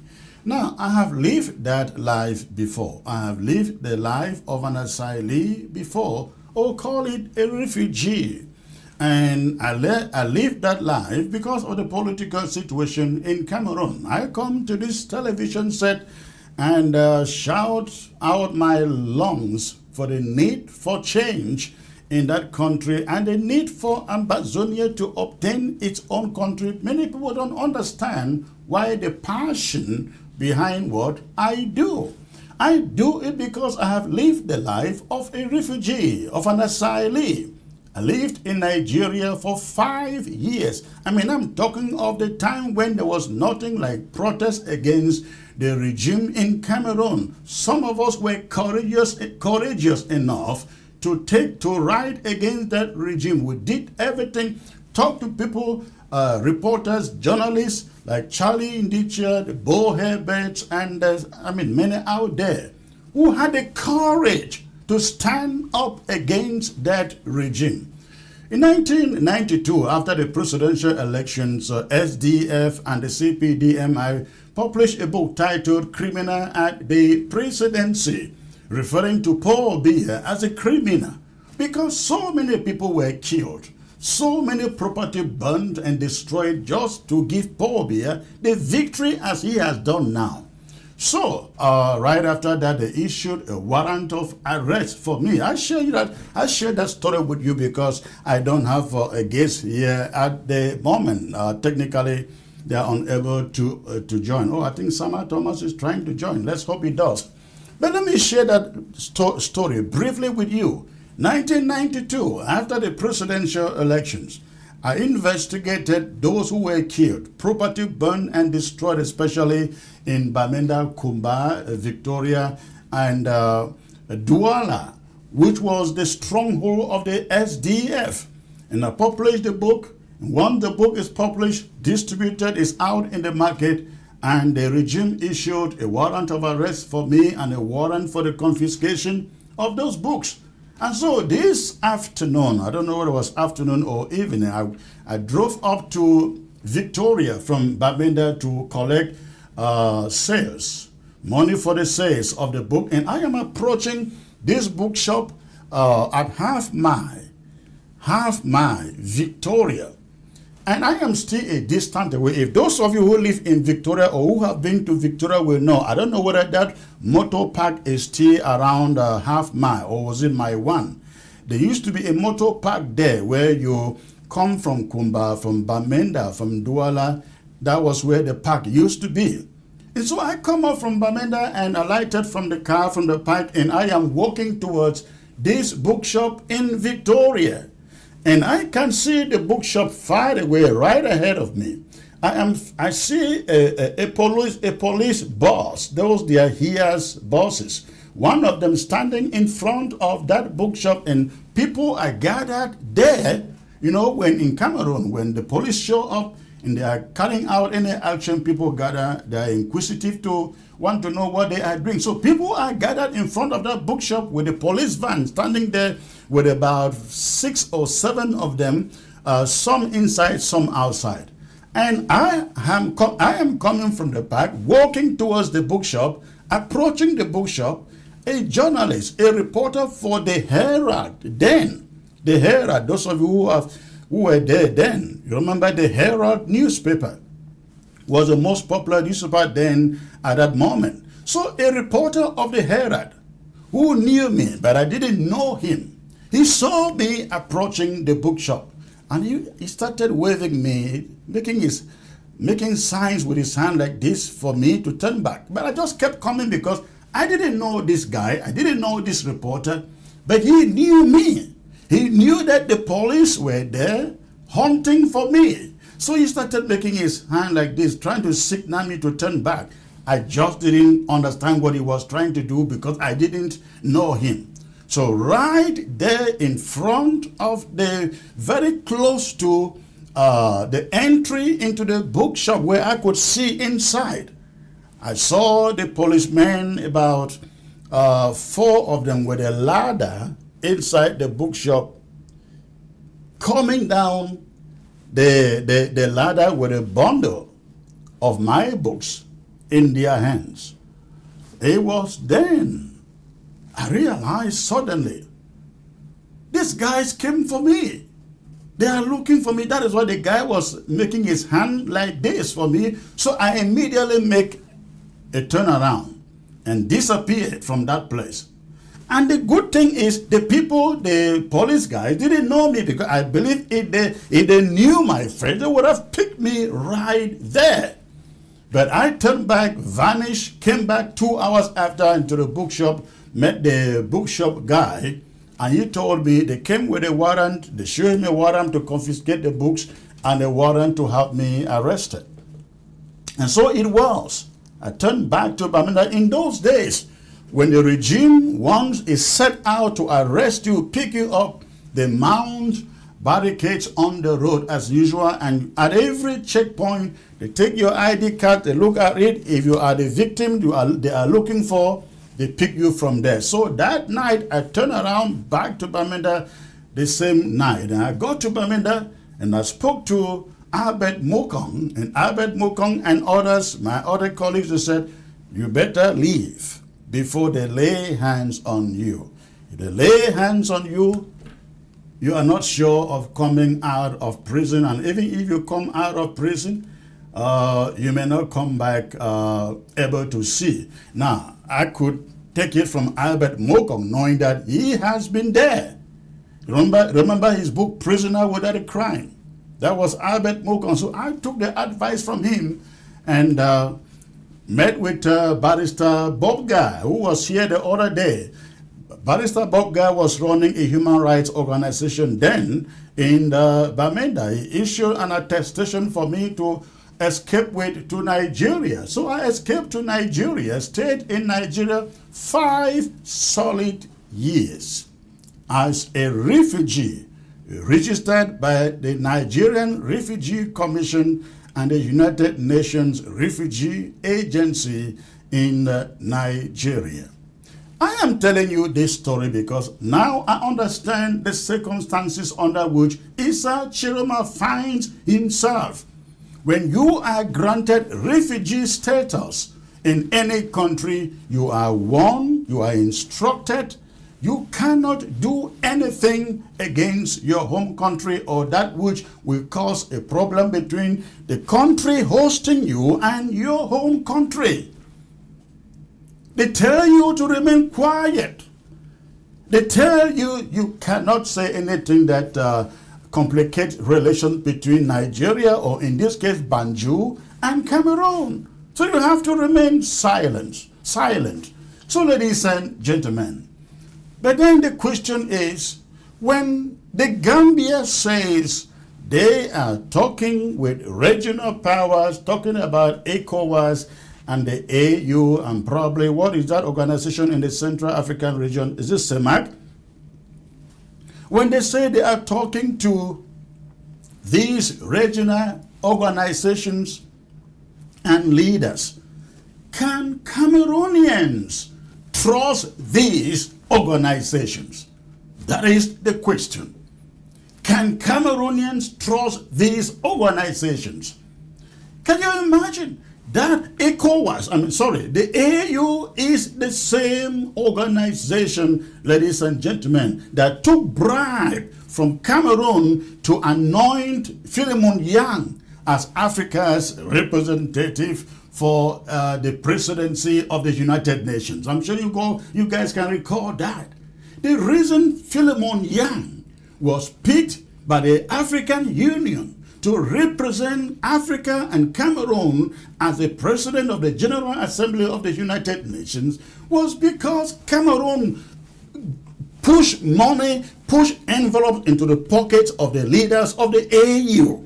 And the reason was this: if Cameroon is the one chosen to represent Africa at the United Nations General Assembly, it speaks to the fact that Cameroon is at peace, and besides, Philemon Yang is Anglophone.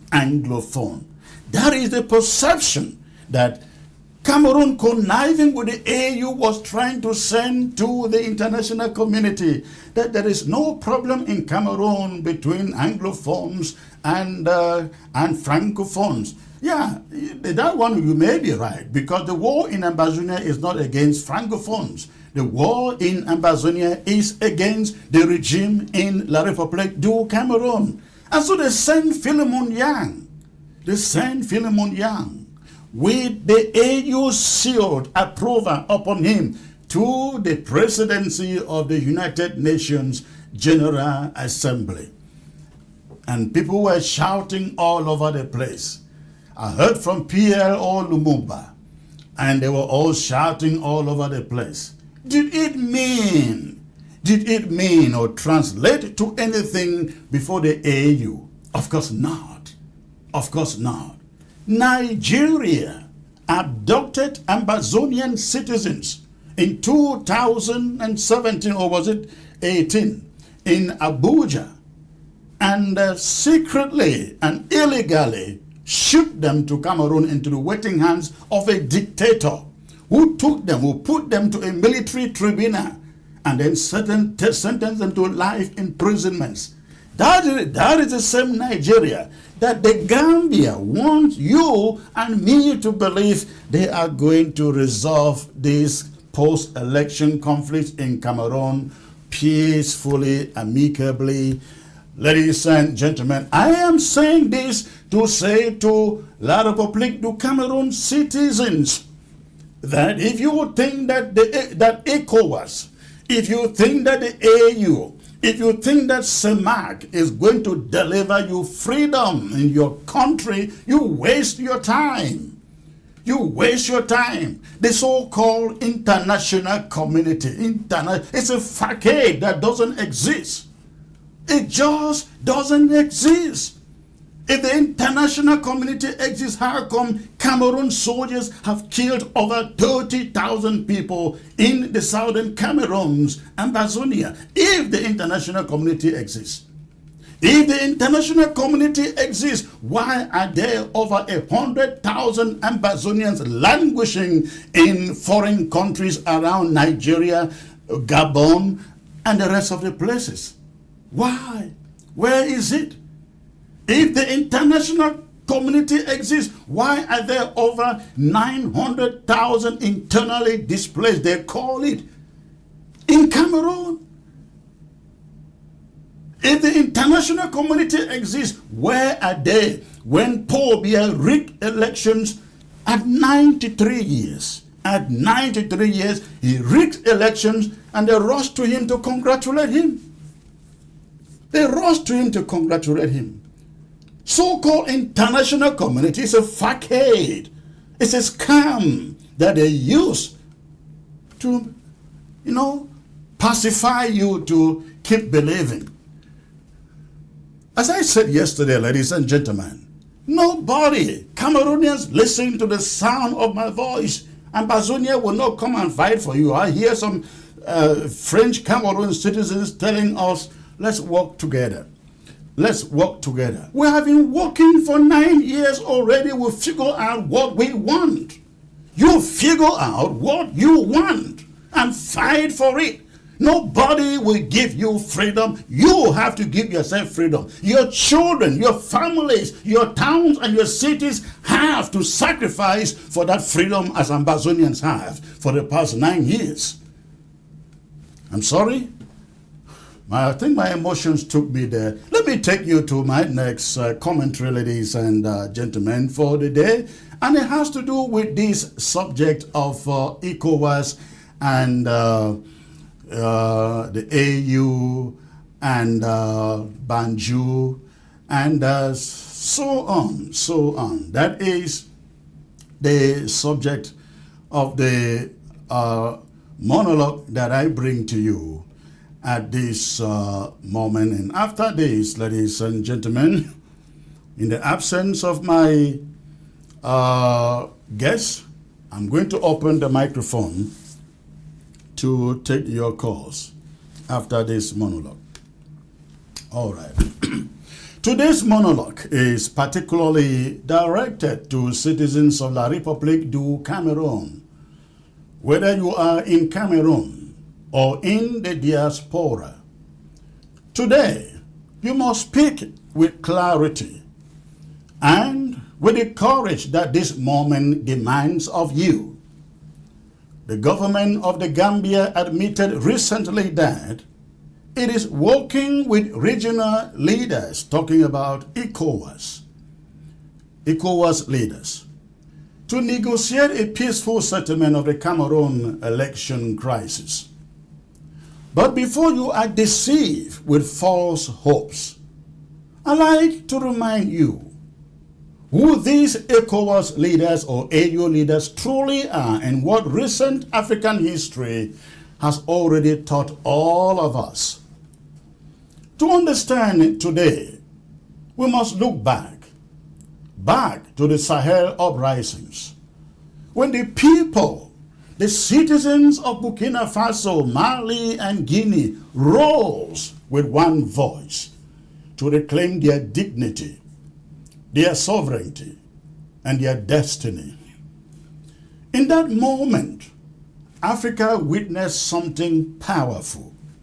Young nations rejecting centuries of exploitation, saying no to French military domination, no to political marionettes dancing to Western scripts, and no to leaders who had sold their integrity to Paris.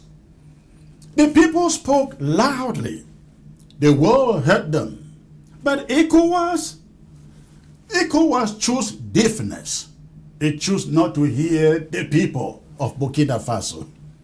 instead acknowledging the legitimate aspiration of these nations, aspirations that were overwhelmingly supported by their people, Ecowas attempted to wage a proxy war for France against the people, not in the interest of West Africa, not in the interest of African unity, but in the interest of France, led by the governments of Côte d'Ivoire, Ivory Coast, Nigeria, and Senegal, countries whose leaders have long enjoyed political patronage from Paris.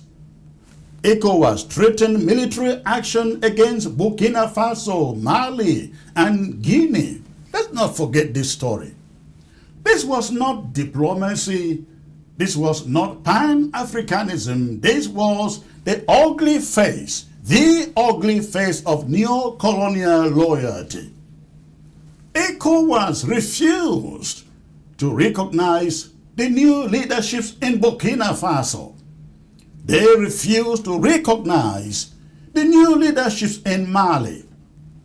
They refused to recognize the new leaderships in Guinea. The will of the African people meant nothing, zero to them.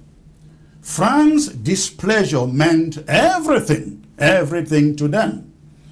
And so ECOWAS, instead of standing with African sovereignty, transformed itself into the enforcement arm of French geopolitical interests. That is what ECOWAS, the AU, and CEMAC, they all stand for. And now, through the Gambia, these same leaders say they want an immediate solution to the Cameroon crisis. They want to negotiate it to what end? To whose satisfaction? The people of Cameroon or France? Cameroonians, do not be deceived. Don't deceive yourselves. How can those who refuse to recognize the sovereignty of the Sahel nations suddenly become champions of democracy in Central Africa? How can those who openly defended French interests suddenly defend the votes of Cameroonians? How can you believe them?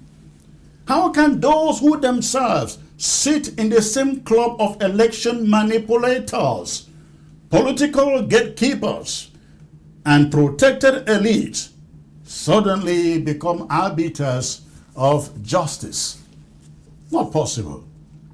France is not an outsider in the Cameroon crisis. France is a central actor. France is the puppeteer that has propped up dictatorships in Yaoundé for decades. France is the sponsor of political architecture built on fraud, corruption, exploitation, and violence. To expect ECOWAS, the AU, an organization that has repeatedly bowed to French pressure to deliver justice for the people of Cameroon, is no hope at all. It is political fantasy. And because Mr. Chiroma is now in the hands of these very players, these same toothless lions who row for France but whimper before the African people, it should trouble every Cameroonian. His safety, his destiny, and his cause are now being shaped, not by Cameroonians, but by organizations that have already shown contempt for people's struggles elsewhere on the continent. Only Ghana of all these countries stands out today as the one nation with legitimacy and moral leverage. Ghana, under its history, its Pan-African legacy, and its political independence, has always been a country that listens to the people of Africa. Not perfect, but principled at least. Ghana has never hosted French military bases. Ghana has never acted as the attack dog of Western powers anywhere in Africa. Ghana has always maintained a voice that resonates with African dignity. If there is any country whose leaders can be approached with sincerity, any nation still left that can stand up to France without trembling, it is Ghana. There is the one nation. Cameroonian leaders, Cameroonian activists should direct their messages to. If possible, they must seek direct engagement with Ghana's highest authorities, because the others, let us be honest, they are all compromised. The rest are compromised. They are either deep in the pockets of France or trapped in their own election rigging traditions, or drowning in political fragility so deep that they cannot speak with authority anymore. Not at all. Look at Ivory Coast, for instance. But this must not mislead us. Ghana may provide moral support, but Ghana cannot liberate Cameroon. It cannot. Ecowas cannot liberate Cameroon.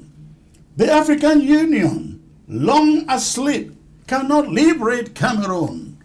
The fate of Cameroon rests where it has always rested, in the hands of Cameroonians.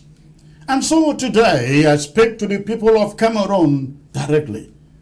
This is the moment to pursue liberation with a vigor that terrifies your oppressors.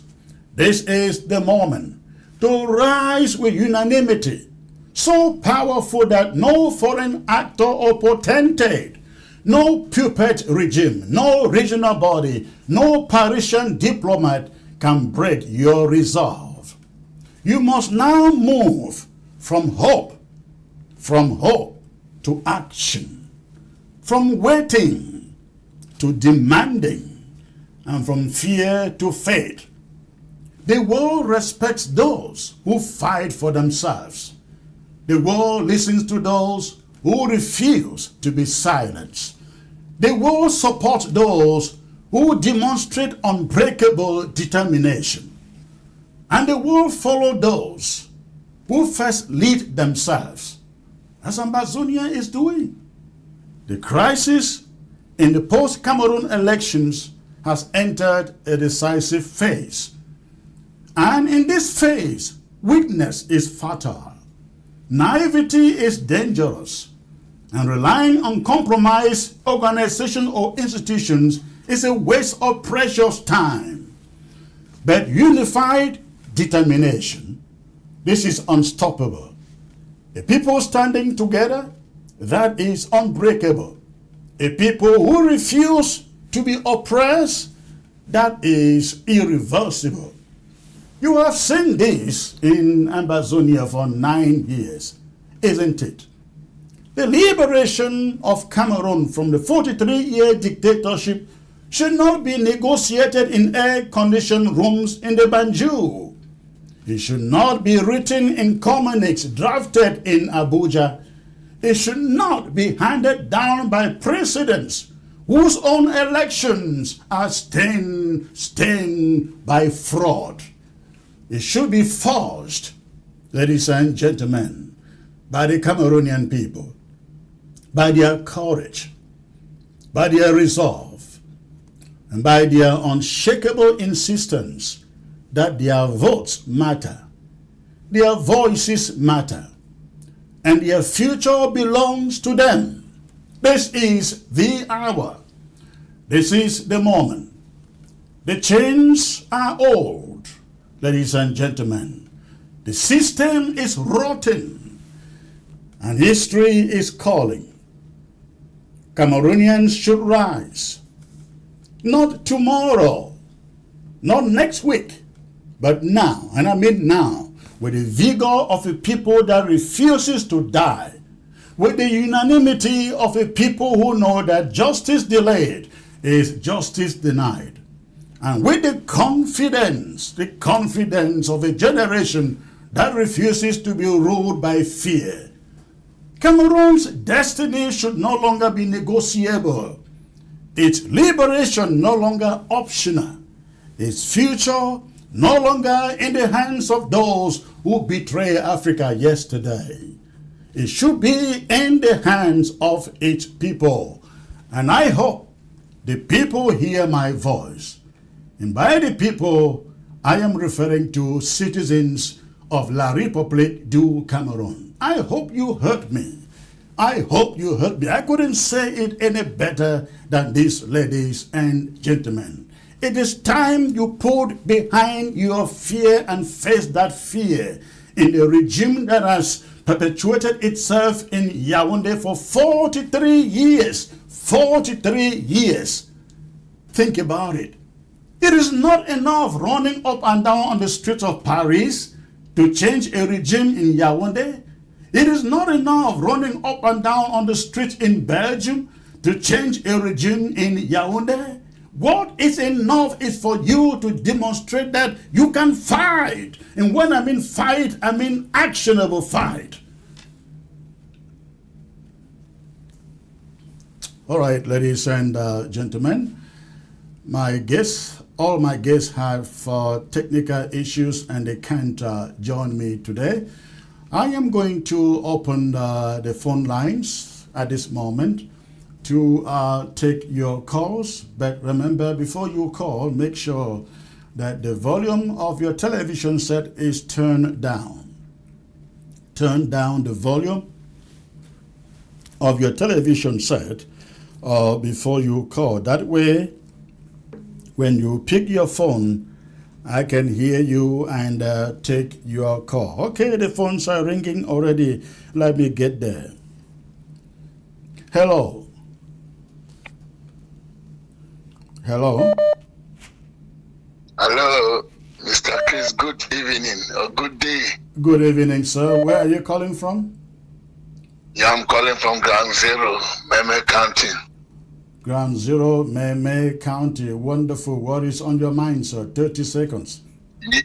Yes, you see, when you were talking about the church, you see that system that you see like that, as the scripture said, that system and the government, they are working hand to hand. When you read Revelation chapter 17, mystery Babylon, they get the mother of harlot. You see that system, people can say that they belongs to Christ, but God has shown us clearly that they don't belong to Jesus Christ. So you see what they are doing. You see, they are doing against our brothers, our fighters. You see, because they are working hand to hand with the government. So there's many prophets to understand they are not there for Christ. So Christ made it very clear that those people don't belong to him. So they don't belong to him. They are the one that killed the apostles. Remember, in the dark ages, what Martin Luther did, right? 95% against that system. So we need to understand that that system does not belong to Christ. So thank you. God bless you. Thank you, sir. Thank you. All right. The phone line is open. Go ahead and call. And when you call, make sure the volume of your set is turned down. The number to call is right there on your screen. Hello. Hey, Comrade Chris. Greetings. Greetings, sir. Metro Nikom from the Netherlands. This is Metro Nikom. Thank you once again for coming out on the podcast. Actually, I have a few comments to make here. I will first of all start with the Issa Chiroma. As much as I have always been of the opinion that Ambazonia should not rely on Issa Chiroma, I still maintain that stand. And to an extent, I'm highly disappointed with the Gambian communique, because if Barrow himself could remember what happened to him, Senegal never restricted him from taking action. He was given full access to do whatever he wanted to do in Senegal. Even got sworn in office in Senegal in a hotel from where he acted, and then chased the No, Yahya Jammeh from office. Then he was sworn in Senegal at the in a hotel in the Senegal, Gambian embassy, not in a hotel. well, maybe, but it was not on the Gambian soil. Correct. That's one thing, clear. Yeah, but now a similar thing has happened to Isa Jiroma, and then suddenly the Barrow cannot even give him that chance to also exercise similar right that he was granted. That is shame. So it's as much as it's all left to what Isa Jiroma does what next. did you expect the Gambia to do? Ask him to be sworn in. It depends if Chiroma asks. So we cannot blame the Gambia for what we don't know. We don't know whether Chiroma told them he would like to be sworn in. All I know is that the French diplomatic machinery is behind whatever Gambia is doing. You know, I will not take they it. will pass We through don't have Ecowas. to They take pass it easy. through. You know? They passed through Cote d'Ivoire. They passed through Senegal. Those students of the earth. France is very poisonous when it comes to diplomacy, Mr. Chris. Actually, France can penetrate any defense, poisonous as they are. So I'm not surprised to what is happening with Chiroma, and take it as it may be or not. The next thing they might be discussing right now is far more from what will be about power sharing with Chiroma. So that is left to them, and I'll bring the Cameroon, my fellow comrade. All right. And I want to have a quick point now to make about the Reverend Father. Is it Ndikum? Was it Ndikum? Yeah, Reverend Ndikum Desmond. I would no reservation. I would describe him as a hypocrite, because is it because he's wearing those castles that makes him a father, or I could not even see to whom he was preaching, and he's somebody who is preaching complete nonsense. That is not what a priest or a father, a reverend father should preach. Taking that this is happening in the home country, where you were born, maybe where your placenta was buried. Your people are being killed. They are burning their houses. Children killed, shot on the streets. And yet, you just sit quiet and then allow them to keep abusing you and blaming that sending people to go on the street is like you have blood in your hands. So this is just, I think, I don't want to be harsh, but I think this is stupidity. I'm sorry for that, but that's exactly what I can describe him to be, because he cannot be living comfortably in his high office somewhere out there in the diaspora in the US, enjoying full life, flying in and out of the country as you mentioned, and then to allow people to be suffering. We don't fight back. When we stood up to resist the Republic of Cameroon, did we carry any weapons? We were armed with palm front and a peace plant. They came with a helicopter gunship, shot our people, buried them in. All right. Comrade, round it up. I need to take other calls. It's okay. Anyway, thank you very much. But I think, if Reverend Father and you have nothing to say, please let him just sit quiet and read his Bible in silence. Thank you. All right. Hello. Hello. Hello. All right. Hello. All right. The phone line is open. When you call, make sure, again, you are not listening to your set. You are listening to your phone. When I pick your call and it takes you another minute to answer, I just shut it down and move to the next one. All right. The phone line is open. Go ahead and make your call, please.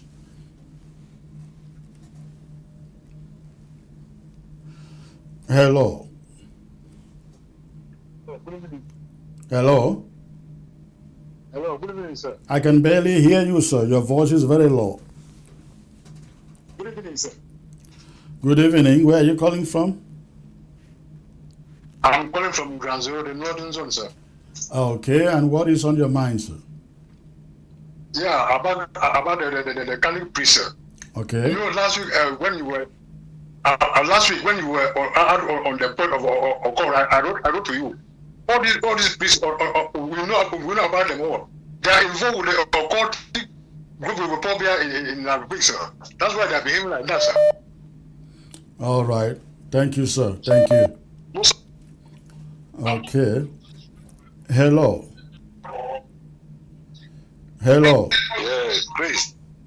Yeah, Dr. Chris, good evening. Good evening, sir. Where are you calling from? Can you turn down the volume of your television, please, and focus on your phone? I just do that. I'm calling from Ground Zero. Okay. What is your contribution? Yeah, I'm a fighter. I'm hiding in the bush. I don't want to know. What do you people want us to do right now? Why are you hiding in the bush? I can move. I can move. What stops you from moving? Immediately. What stops you from moving? Why only you? The Republic is everywhere. We are hiding. We are many of us. When people talk about fighter, what do they think about us? I don't think I seem to understand what you are trying to portray. I mean, people come online, we watch you. They said, we don't need to concentrate of Issa Chiruma. We need to concentrate of our fighter.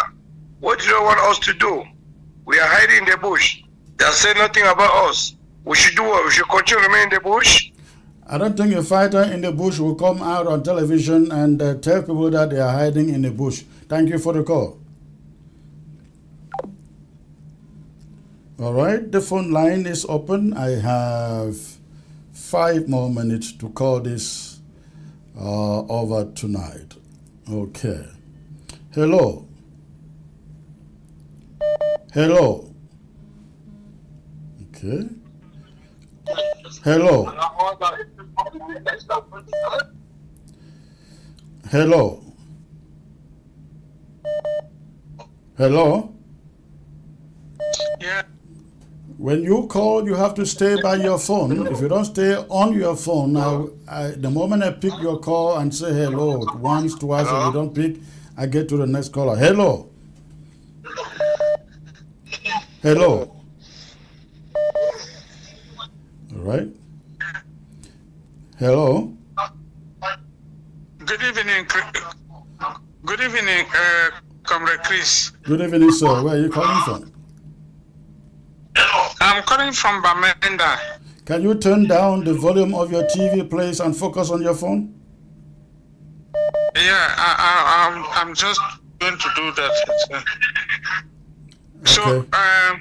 you see, this Issa Chiruma, when I learned that he traveled to the Gambia, I was very disappointed. Why? I got very disappointed. I thought he would have gone to a country that has congratulated him and rebuked Cameroon for the stolen election. Is there Like, is there any country that congratulated him? Yes, the Burkina Faso, Ibrahim Traore congratulated him and actually condemned the theft in Yaoundé, the electoral theft in Yaoundé. Okay, I didn't read And that. if he were there, he would have been safe, and he would not. His hands wouldn't have been tied. To go to Gambia, I know he thought that going to Gambia, where he would maybe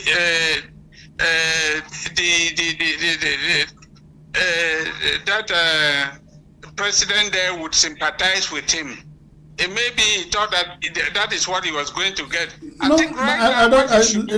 Listen. I don't think you and others should take this wrongly. Nobody says the leader in the Gambia is holding him captive or telling him to do stuff or not do stuff. We are only doubting the involvement of Ecowas, the AU, to be able to broker an honest deal that gives back to Cameroonians the victory of their vote of October 12th. Yes, That is the doubt we have there. Yes, I get that, but the restriction the restriction given to him that he is not supposed to say anything, do anything, that is just to be dormant. He's going to just be dormant in the Gambia. Well, but if he were to go to Burkina Faso, you have the freedom of maybe consulting with with Traore and then trying to do something back at home. How are you sure of that? Well, we are just speculating, and we think there that you we go. can do, because I think that he can do. I think that he can do it because he has already indicated. He has already indicated his support for him, right. not directly, however. All right. Thank you for the call, sir. Hello. Yeah, good evening. Good evening, sir. Where are you calling from? From Banju. Banju. Okay. What is happening there, sir? Okay, sir. No, Banju is very cold this evening. Banju is very correct today. What is on your mind? Yeah, there's no problem. Yes, sir. I want to tell you, among the callers, I seem to be very optimistic and different from them. When I learned that Issa Chiroma was in Gambia, I was a little bit happy because learning the history of Barrow history, I know that Issa Chiroma history will be taken into consideration. And let me tell you something. With the international politics, I know you are in that field. Some of us down here, we may not know what's really taking place. And I learned that the opposition leader of Gambia congratulated the Gambian president for a welcoming, for giving to Issa Chiroma humanitarian help. And you know, so there are so few Cameroonians from La Republique who are now going there. They should make a sitting in front of all Cameroon embassy, in front of all Gambian embassy, because they have allowed Issa Chiroma.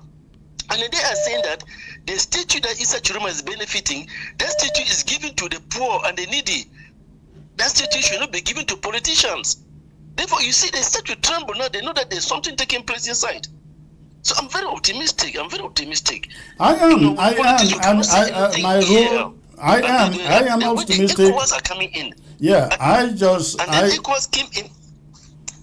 Yes. I am optimistic. I just hope that because you don't expect Adama Barrow to come out and say we are doing this, we are discussing this, we are going there, and so on and so forth. And the statement having to do with ECOWAS may not even be true. They may not even be consulting ECOWAS because ECOWAS doesn't really have jurisdiction over Cameroon. It is CEMAC, right? They don't have jurisdiction over CEMAC. Yes. They don't have. All right. Thank you for the call. Thank you for the call. I'm very optimistic. Thank you for the call. Thank you, sir. All right. All right. All right. I have a few minutes more before I call it a night. So you want to call, the line is free. Go ahead and call.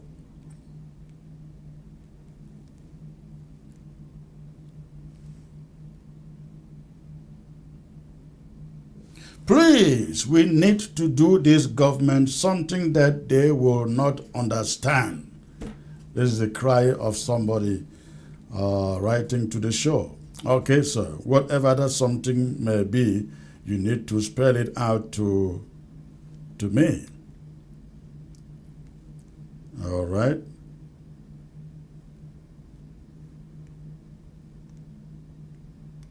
All right, ladies and gentlemen, in the absence of any callers, I'm going to call it a night, but I hope to be back here tomorrow with more breaking news and updates of what is happening in Africa. I'm hoping to bring somebody really special tomorrow. I don't want to disclose it because I was supposed to have Professor Anyangwe today. Unfortunately, that minute he got connection issues. He's based in South Africa, and so I can understand that. So I look forward to coming back tomorrow with a very special guest, and I hope to see you joining again. Thank you for tuning in. Good night. God bless every one of you out there.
It's a wonderful loss for me. Even though the children are crying,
Thank you.